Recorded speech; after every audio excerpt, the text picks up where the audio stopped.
questão, né, da binaridade, né, ela vai interferir talvez, não sei, posso estar viajando aí, você me dá um toque, até nos dados, né, porque eu fiquei pensando aqui, eu conversei com uma estudante, né, esses dias, e aí ela tinha verbalizado com o professor, né, que o nome era Luke, né, vai me chamar de Luke, é Camila o nome, né? Isso. Só que conversando com ela, aí percebemos, né, na conversa, a gente ficou um tempão conversando, e aí assim, eu tô falando ela por conta da conversa.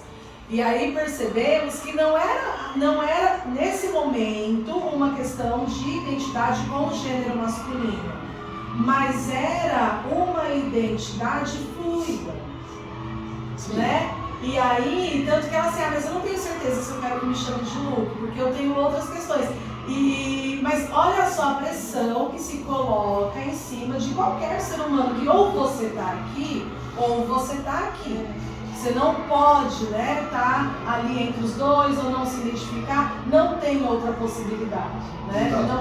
Então não sei se... Fiquei pensando aqui, né, depois dessa conversa, desse gatilhozinho. Isso é real, porque assim, na verdade, a gente é educado desde o nascimento a raciocinar dentro de uma lógica binária, né, entre o masculino e o feminino, né?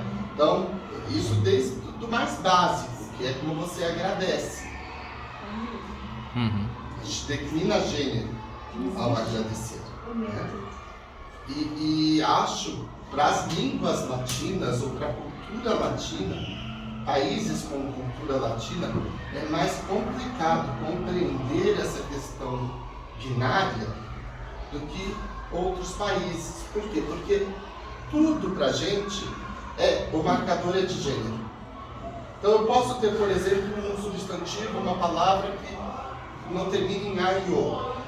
Mas para eu definir se ela é masculina ou feminina, eu vou ter um artigo.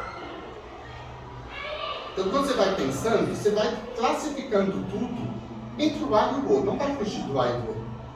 Certo? Então é assim que a gente é educado.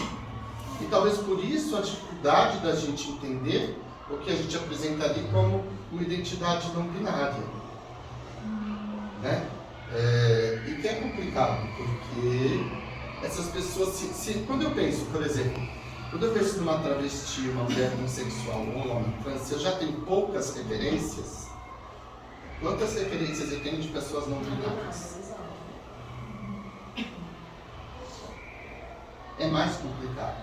A gente se desenvolve por referências. A gente tem as primeiras referências no pai e na mãe, né? Então a gente vai se desenvolvendo por referências. Então se eu tenho poucas referências, que é o que eu falei, eu estudava no colégio, 5.000 alunos, que só eu era assumido. Então, o que eu tinha de referência naquele colégio, se só eu era o gay e era contato? Né? Não tinha, eu realmente achava que era o único no mundo. Um pouco de presunção, mas eu achava que era o único no mundo, não tinha outras referências. É dizer, eu sou o único viado, entendeu? Estou sozinho. Né? Porque não havia essa referência. Então, é essa falta de referência que acaba interferindo no próprio crescimento e evolução dessas crianças. E aí, por exemplo, né, quando a gente pensa como que isso impacta? Se a gente tem impacto na escola, também tem impacto que é de ordem familiar, né? Do total da população adulta, 73% já não moram mais com os pais. E 78% saíram de casa antes dos 21 anos. Quando a gente vê os motivos, né? Um dos motivos mais apontados eram as brigas, desentendimentos e conflitos, com mais ou menos 30%. E no caso das travestis, a expulsão. Então vamos voltar para aquele ciclo que eu falei, que, né, você só tem como possibilidade a prostituição.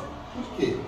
Eu estou lá nos meus 13, 14 anos, não estou me vendo nessa identidade masculina que é meu sexo biológico. Inicio todo um processo de transição, construindo uma identidade feminina. Não me encaixo na escola. Aqui você não vai poder vir com roupa feminina. Aqui você tem que usar seu nome que está na certidão de nascimento. Já começo a me sentir excluído. Aí, tá bom, então eu vou pedir apoio em casa. Falo em casa, caiu o mundo da família. Então já não tenho suporte familiar. Então acabo tendo que sair de casa mais cedo. Né? O que isso vai impactar lá no final, quando eu vou pensar em formação e em trabalho? Qual é o lugar que acolhe? A rua. A realidade é que o lugar que acolhe, infelizmente, é a rua. Porque tem de bom e tem de ruim. Eu não tenho outros espaços de acolhimento. O que a gente percebeu, inclusive com a pesquisa, é que pessoas transexuais e travestis têm outras oportunidades e têm outra realidade quando elas conseguem ter o aporte familiar. Se elas conseguem ter um suporte em casa, mesmo que elas tenham como profissão a prostituição, elas têm inclusive uma expectativa de vida maior. Porque elas têm para onde voltar, elas têm um suporte. Né? Então, a falta da família e a falta da escola acaba fazendo com que a gente tenha essa realidade que se mostra. Cássio, desculpa. Você passou por um dado aí, que é aquela expectativa de vida de 34 anos. Um genocídio. Sim. Sim.